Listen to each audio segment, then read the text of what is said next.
Hey, what's going on, everyone? This is Mitch. Merry Christmas to you all. I hope you guys are doing well out there tonight. You had yourselves a very Merry Christmas. I certainly appreciate all you guys, and I definitely hope you had a wonderful day. I know for me and my family, we just chilled around the house. This is the first Christmas in quite some time where we didn't have to drive across town or to another state or anything like that. So it was really nice not having to just leave our home. So hope you guys had a wonderful day. And I didn't have the video this morning, so for anybody expecting that, well, Christmas morning, I got kids, you know how that goes. But I thought once the dust settled, everything calmed down, I would give you guys an update tonight. And so here we are. And pretty much the only thing we're going to speak on is this pattern change upcoming as we get into the new year, 2025 January. Where we are expecting well below average temperatures for the central and especially the eastern U.S. Now, the big question is who's going to see snow, right?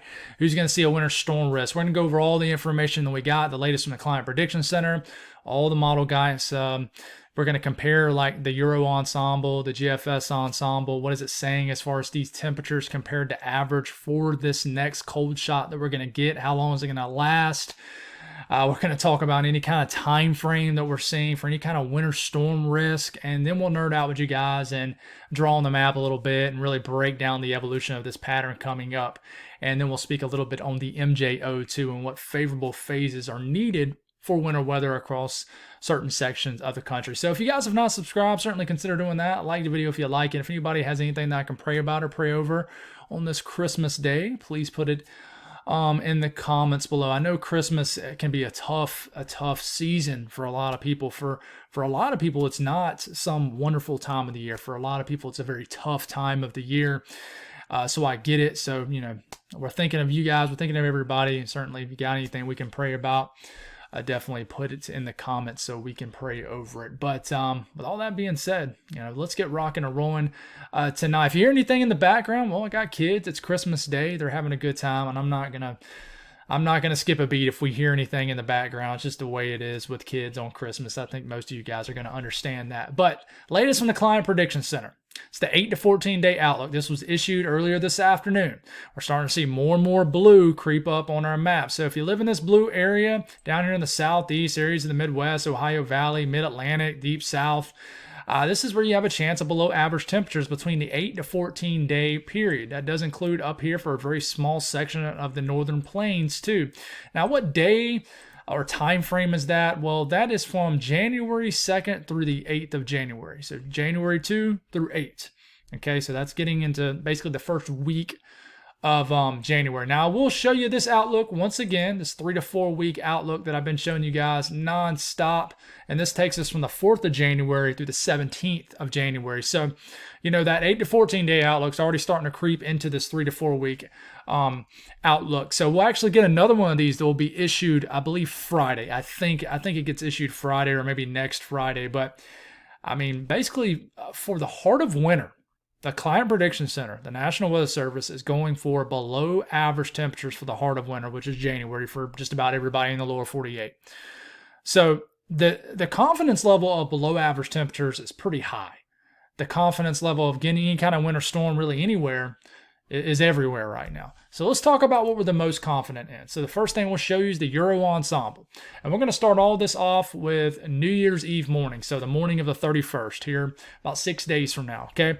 Most of the country is above average. If you see the oranges, the reds, even the pinks and the weird white colored shade up here, that's above average temperatures. Canada is going to be well above average temperature wise for the foreseeable future. You start to get to some below average anomalies out west, but as we progress forward, it's literally like a switch. Right when we get into 2025, we start to see widespread below average temperatures showing up. So this blue is a few degrees to as much as 5, 6, 7 degrees below average for this time of the year. And then we progress into the second. You start to see it more and more. And starting to see even some greens coming up, which if you look at the key down here, it's probably kind of small on your screen. That's anywhere from 10 to 15 degrees below average. Okay, and that's why if you compare this with the Climate Prediction Center outlook, go back to that 8 to 14 day outlook, that's why it shows that. You compare it with this is the second. Makes sense, right? Okay, so we're starting to get about 7.5, 8 days out. We progress this through the 3rd of January, well below average temperatures centered for the southeast to deep south areas of the south central U.S. up to the mid-Atlantic and the Midwest. We're even starting to get some connection here. All right, we progress this into the first weekend of January, like the 3rd, 4th, and 5th of January. Anywhere from 10 to 15, 16, 17 degree below average temperatures are showing up on the Euro Ensemble, which, by the way, is one of the most reliable models you can look at. And we're actually starting to get a connection to Canada, too. So below average temperatures starting to re-show up in Canada, connecting all the way down to the upper Midwest, the Great Lakes region, all the way down to Texas, all the way over to southern New England. But the heart of the coldest weather, not necessarily the coldest temperatures, but the coldest temperatures compared to average is over the southeast. Keep this going. And I mean, this just continues to hang around. We get past the day 10 period, which really becomes an unreliable time frame. But everything's pointing to this. We start to get above average temperatures connecting or are starting to be indicated out west into the middle of the country, which tells us there's a ridge out here, which means there's probably going to be a trough in the eastern U.S. And this continues. This might moderate a little bit as we get like a week into January. And then it just reloads as we get way on out there. Like I would say after we get to the 6, 7, 8 time frame of January, this could tweak a little bit. The pattern reloads, in my opinion, and we get below average temperatures taking over pretty much the entire eastern U.S. and the entire western half of the lower 48 in North America gets above average. I mean, this is a classic look that screams ridge out west, trough in the east. Okay, and we go on and just continue to ride it all the way through, all the way to the morning of January 9th. It continues to show. What about the GFS Ensemble? This has been a stubborn model with this pattern change. It's one to just stay very warm, but this is already starting to trend towards the Euro Ensemble, which we kind of thought was going to happen, but above average temperatures through about New Year.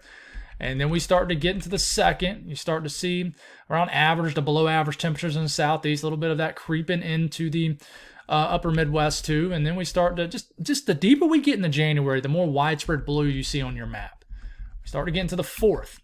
Well below average temperatures showing up for the southeast, all the way up to the mid-Atlantic, oozing into the Midwest, and then areas of the western deep south. And then I think the GFS Ensemble does section out 2 different cold blasts well. I think this, I've been mentioning this on multiple different platforms, YouTube, Facebook, whatever it may be, Twitter. And I just think there'll be one blast and there might be a little bit of a moderation of temperatures to around average. I don't know if it'll be above average, but they might be a tick below average. But here's the first blast here, the first weekend of January, below average temperatures for the eastern U.S. And then here comes another blast of cold air. It begins to drop down and off the GFS Ensemble, okay, this really wants to freeze up a good section of the country. This tells me cross-polar flow. Cold air coming right on down from Canada, the North Pole, the higher latitudes into the middle to eastern portion of the country, and this last.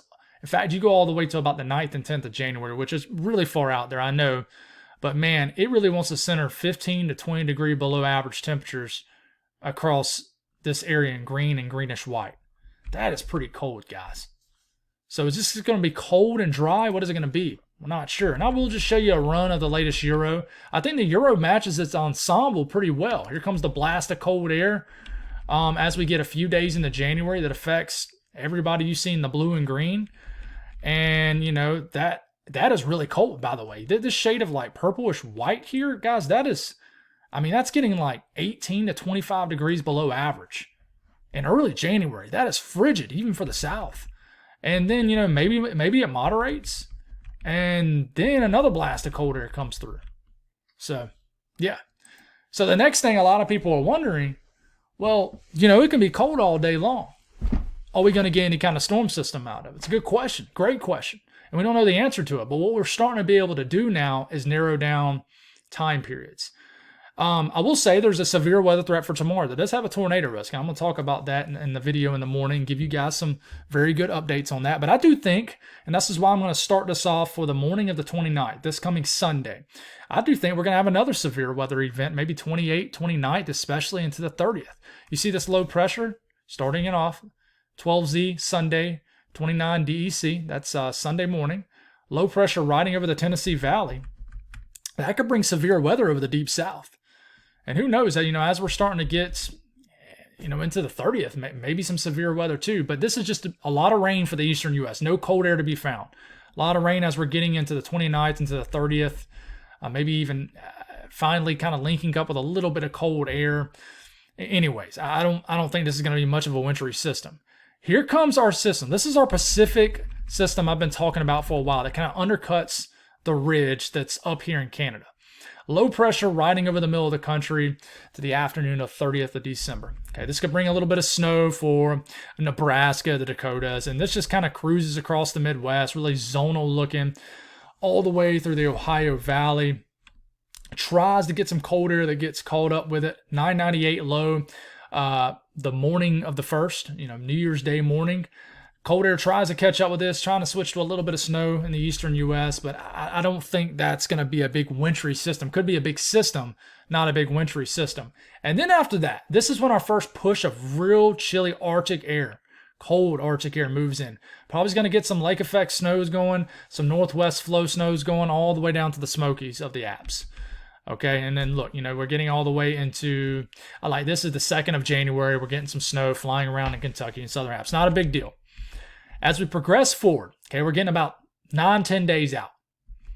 That first weekend of January, which I've showed you multiple times over the last several videos, not a whole lot showing up. There's a lot of energy flying down in this tropic. Here comes some energy sliding down that ridge, and then all of a sudden we get this. And I'm just going to go on and zoom into it. It's going to make a lot of people happy.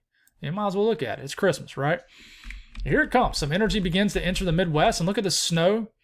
Moving across areas of the Mississippi Valley, a wintry event across northern Arkansas, good chunk of Missouri. And then look, this brings a moderate winter storm across, it's very quick moving across Tennessee, northern Alabama, Kentucky. And then look, it brings snow all the way to Atlanta. Guys, this is very far out, so don't tell everybody it's going to snow in Atlanta on January 6th. It's just one model run, but it's the Euro, and this is right after the weekend. It's the Monday after the first weekend of January. January 6th brings snow, accumulating snow into northern Georgia, snow across eastern Tennessee, and it even tries to bring snow to my neck of the woods. A little bit of light snow, Charlotte, and then it looks like it kind of fizzles out and it weakens. And then what happens after that? We just need to figure it out. Not a whole lot happens out in the central portion of the country, but as we're starting to get into the first full week of January, 7th and 8th of January, a lot of northern stream energy. Something tries to connect right here. There's a lot of energy flying around. But that's I would say, the big thing that the Euro is showing. Now, what about the GFS? Now, GFS is still running. But man, I looked at it right before I started this video, and it was very close to a bomb the first weekend of January. That's in a big winter storm. But same thing, we get in the December 29th, we got a big rainmaker across the eastern U.S. Could bring some severe weather. Couple days, some of the last couple days of December of the year. And then here comes our Pacific system that rides over the Rockies, brings some snow across the northern plains. This could bring some snow across the Dakotas, Nebraska, heck, maybe even Iowa. We're starting to get to the morning of the 31st. 997 low, flying through. Not really connecting to anything in the south. Cold air kind of undercuts it and follows through with it, and that kind of moves away. What happens next? We're into the afternoon of the 1st of January. Here comes some energy. You can see it kind of trying to bubble up down here. Cold air, you can tell with that 540 line is starting to dive down here. Is anything going to pop up? Here it comes. We got some energy. Let's go on and just switch it to the eastern U.S. See what it's showing. We got some energy building down here. It looks like it's about to do something. It's a classic look with southern stream energy, northern stream energy. Is this going to do anything? And it does not connect. But look, the first weekend of January has the potential. I think it has the most potential for the mid-Atlantic points north. But you can tell how this misses. But that's a 998 huge low pressure off the eastern U.S. That's the northern stream energy. That's the southern stream energy, and it's a very close miss. In fact, it's a little bit of a connection just enough to bring a little bit of snow to the Delmarva. And then, what happens after that? This run is still running, but, anything I show you after this period is just whatever anyways. But, it tries to drop some more cold air down, and here it is. It wants to deliver right, and it stinks. We might have to go back to this, but This run is still running, but we're getting into that Monday morning period, the first Monday of January, way out there, 282 hours out, January the 6th. And boom, it's bringing a winter storm across Tennessee. And guess what? That's right around the same time frame as the Euro's delivering a winter storm for Tennessee. So it's pretty wild stuff, and this continues. And, you know, unfortunately for my folks here in the Carolinas, and trust me, I'm in the Carolinas, I get it. It's frustrating. You know, this, I only can go out 294 hours out. So this only takes me, the run is still going right now. So I don't know what this is gonna continue to do. If I had enough, if it was if it was done running, is what I'm trying to get out my mouth. But this is Monday evening of the 6th of January, and this has heavy snow riding through Tennessee, areas of Kentucky, and just basically the same areas that's gotten it over the last few winters. That does not look like a good look to me for the Carolinas and Georgia. This could end up being a big storm for the Mid-Atlantic. And yeah, this is as far out as it's going to let us go, unfortunately. So I can't really show you anything after that. I'll try to go back to that here in a second. But yeah, so, you know, it's kind of odd, you know, same thing with the Euro. Euro has something in that time frame too. This is Monday morning. And then this is Monday morning on the GFS. Not this coming Monday morning, but the first Monday of January. So that's something interesting to watch. But, you know, it's lately, the Carolinas, it's just been tough. It's been very tough to get winter weather. But listen, before I go on and switch it and show you guys the ensemble guides as far as snowfall, we have to position a trough correctly in the eastern U.S. and the Carolinas. If we do, then we can have multiple rounds. And listen, I've never liked, personally, in this pattern coming up, and I'm speaking way out there, it's the 25th of January, it's Christmas. I've never liked the first weekend of January for the Southeast. I've always, the area that I've liked the first weekend of January is the Mid-Atlantic, and heck, maybe even the Mid-South. Mid-South, I consider the Mid-South like northern Alabama, northern Mississippi, Tennessee, into Kentucky. I've always kind of considered that the Mid-South. And I've always liked those areas, especially the Mid-Atlantic. I really think that if we're going to get a shot in the Southeast, it's going to have to come from the second push of really cold air that I've been mentioning. I think it's going to come several days into January, maybe the second full week of January. Now, unfortunately, you know, we're not even close to getting that far out yet, but, you know, I got a couple more frames here. You know, it does. Cold air tries to bog this down, and all of a sudden it starts snowing in areas of northern North Carolina, you know, the 6th into the 7th. Try to North Carolina starts to get seeing snow because we got cold air pushing down on this. And who knows what it's about to do in the following frames. I'll try to jump back to this here in a second. But let's talk about the Euro ensemble guidance for snow. We'll start us off with the 30th of this month. So this is next Monday morning. Not a big signal at all, but we'll go on and make this go all the way through, and we go through the 1st. You see we got one system, and then we go through the 4th, we go through the 5th, 6th, 7th, and we just go all the way to the length of this run, all the way to the 9th of January. Okay, not a huge signal for any kind of big time snow.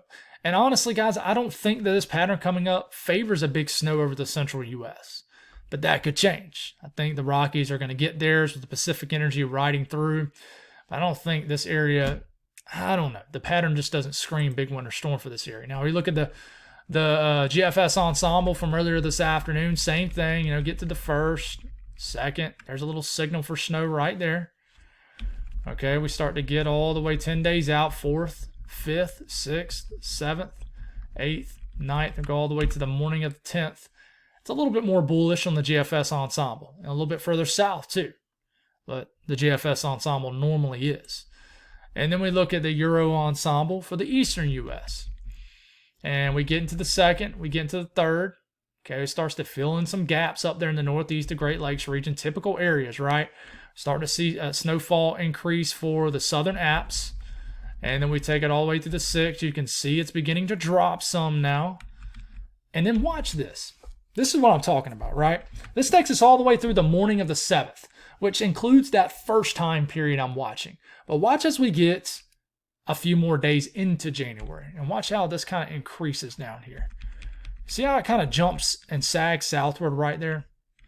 I'm telling you, I think that if we're going to score here in the Southeast, you know, my areas that have not scored much, like, you know, areas of Alabama, Georgia, and the Carolinas, I really favor several days into January. That's what I favor. And then the GFS ensemble, here it goes, first, second, third. Hopefully me clicking isn't that loud in the microphone. There's a signal that first weekend of January. You see how it kind of, it actually just singles itself out here. You can see that signal there. Okay, and then we continue to progress forward. And then you see how it begins to kind of drop south a little bit as we get into the first full week of December. You know, the 7th, 8th, 9th, and beyond time frame begins to sag south somewhat. So we'll see what happens. The new GFS ensemble is actually running right now.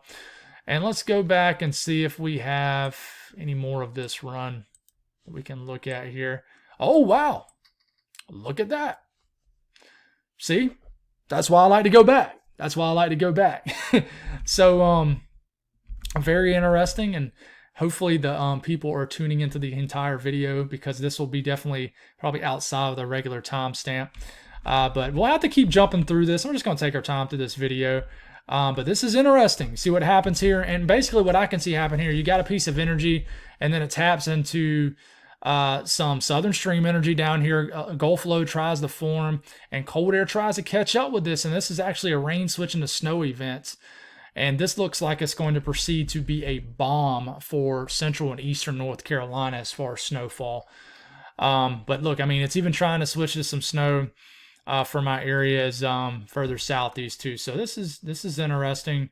A little bit further. Oh, throws my area a little love too. Switches the rain to snow. So it's always cool looking at this stuff, guys. And it looks like there's some more energy diving back through here. So this looks like this is a pretty solid, what we call fantasy run. But you know, it's always a fantasy run until it's not. But I know I'm everywhere with this. I'm always excited looking at this kind of stuff. Even there's always a good chance it's not going to happen. What I'm seeing right behind this is there's a lot of energy dropping down behind this. A lot of cold air. This is a very cold GFS run coming in right now.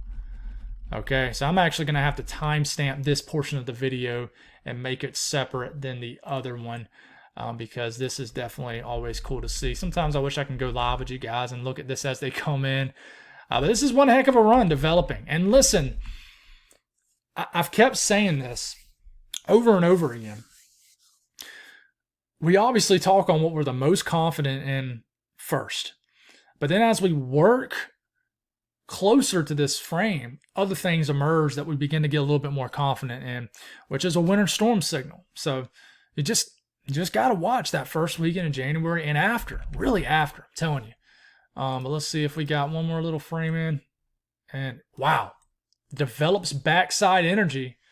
And you think it's over. And then look, it's developing more snow behind this. I think this is about to do something crazy here. So, you know, really stinks I can't get the entirety of this video, of this run for you guys. But guys, I actually tried to pause the video and wait about 4 or 5 minutes, see if we could get the entirety of the run. But, you know, we're just going to roll with it.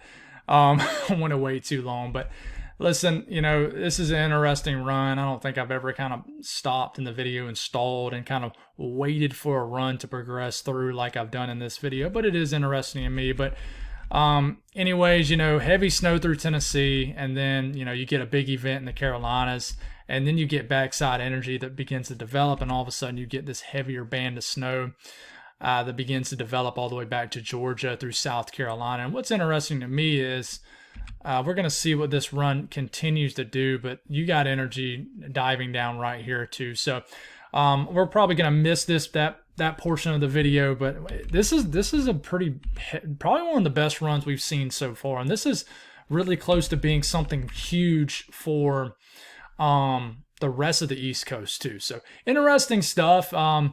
But we'll move forward here and we'll continue to break down the pattern. So as far as what's driving this upcoming pattern, kind of nerding out with you guys a little bit, we're actually going to fast forward through this a little bit. The bluer colors you see on your screen, that's lower pressure. That's cold. Just think of that as colder temperatures. It's not always what it means, but a lot of times it is what it means.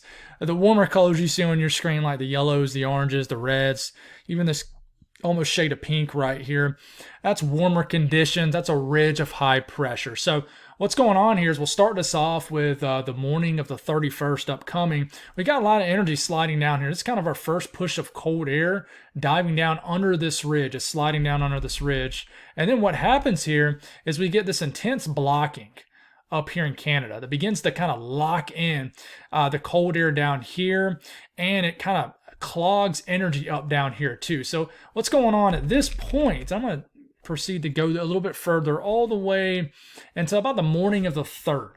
At this point, let's go a little bit further. I'm everywhere right now. Right here. Okay, so we get all the way to about, this is the first Saturday of the year, January 4th. We got, wow, yeah, we don't want that. That's a little crazy. Let's get this off your screen. We got tall ridging. That's too small. We'll get it together. We just cruising right along this morning. There ain't no point in getting too upset, right? Well, we got this ridging spiking all the way up to here, going across the western U.S. What you don't see here is little pieces of energy kind of riding down this ridge. And it kind of rides down this dip in the jet stream that you're seeing right there. So this ridge that's spiking all the way up to Alaska, this is dislodging cold air into all this clogged up energy down here. And then this feature right here is what we call a negative NAO, blocking over portions of this portion of Canada. This is clogging up all this blue down here, this energy, and helping kind of lock in our storm track, lock in our cold air. Okay, so that's basically what's going on. And just think of this as cold air is getting dislodged down here into this lower pressure, which is storm energy. Now, there's a lot of other little micro things to look at too, and we'll kind of go a little bit further into this. All right, and this is why I think the look after the first weekend of January looks the best. You can see that the ridge gets pushed back a little bit further west, spikes a little bit more to the north. So at this point, ridge spiking up, big dip in the jet stream south, pieces of energy diving down a little bit further to the west. If they can dive down further to the west, okay, if they can dive down further from the west, they can dig down south a little bit better and then strengthen maybe, I don't know, somewhere into this area and then become a bigger storm system. So we certainly need to watch out for something like that to occur. And yeah, kind of lost my screen there. That was kind of weird. But yeah, this video is everywhere right now. But this is a good look. This is a good look. Now, there's a couple question marks with this look too. Okay, this look could mean that we're too cold. We're cold and dry, because what happens here is sometimes, depending on the position of this ridge, the energy can kind of dive down here, but can't really tap into energy down here because the flow is just too fast to the north. And it's really not the fact that the flow is too fast. It's really just the fact that this trough could just be digging down a little bit too far to the east. So this energy will slide down here, doesn't really have time to really dig, and instead digs way the heck out here or even out here. So this becomes a stronger storm system, like maybe way out here, but the precipitation shield doesn't really get all the way into the eastern U.S. So, you know, we could run into an issue where we just have a northern stream dominated pattern, but no real southern stream to really tap into one another into this area somewhere right here. I know I'm kind of drawing everywhere right now, but I don't want to stay too long on this because I don't want to confuse people to death. But basically, this bluer shade that you're seeing here could be a lot of energy. Could not be, but it definitely is going to bring a lot of cold air. A lot of cold air is going to dive into this area right here for sure, at least the first 10 to 12, 14 days of January. So, and it's the same similar look on the GFS ensemble. It progresses the same way, a lot of blue over the east. It does kind of break it up a little bit. We have that moderation period, and then it really unloads as we get about a week, week 8, 9 days into January. So that's a fantastic look if you like cold and winter weather and winter storm risk for areas of the eastern U.S. for sure. And then, looking at that energy, you can see it flying through. Here's these pieces of energy And this is just a mean, kind of a smoothed out look from the Euro ensemble showing, all the energy flying through. It's going to be a lot of northern stream energy because you have that with a trough, but is it going to tap into any energy down here? And, getting the first few days into January, you can just see a lot of energy associated with the actual trough diving down. But then as we start to progress forward into the weekend, the first weekend of January, into the 6th, 7th, 8th, and 9th time frame, you start to see these little areas popping up down here. This is a little bit of energy from the southwest tapping into all this energy from the north. And all it takes is a little bit of a connection, and all of a sudden you get a big storm system across the eastern U.S. with plenty of cold air diving down. I don't think that's going to be a really big issue. So I really think that this pattern could be a big deal, guys. I mean, for winter weather fans. MJO phase supports it also. If this is correct, it would say that as of right now, we are starting to enter phase 7, the 25th. That's right now, Christmas. It says that we'll get to phase 8 by the time we get to around the new year, which once we get to phase 8, you see that 8, 7, 1, 2. Once we get to phase 8, the background state, without getting super nerding out with you, the background state supports cold and even winter weather chances across the central and eastern U.S. Once you get to 1, it supports it for just about the entire lower 48. And it has this progressing through those favorable phases. So we'll continue to watch this, guys. Sorry about the sloppiness at some points during the video. My face over here was disappearing, so it was kind of throwing me off. But looks like we have a little bit more of this GFS run. Let's see what it ends up doing here. I mean, it ends up trying to do another winter storm at the very... All right, stay still. But you can tell how it almost taps into another storm system. As we start to get into like the 8th, 9th, and 10th time frame of January, there's a lot of more energy down here too. It just doesn't develop into a big storm. It delivers snow for North Carolina again. So man, wild times ahead, guys. I really do think it's going to be full steam ahead. So get ready. God bless all y'all. Have a wonderful rest of your Christmas, and I'll see you again tomorrow morning.